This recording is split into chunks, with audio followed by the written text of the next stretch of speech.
Pigem siuke paremate reaktsiooniaegadega vasakrada 0.32, parem rada 0.45.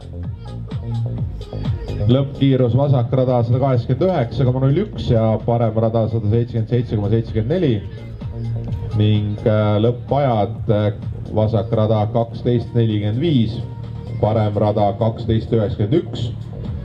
Ja kõik need live tulemused on siis näha ka, mainin veel kord ära, live ehk siis live.edra.ee lehel.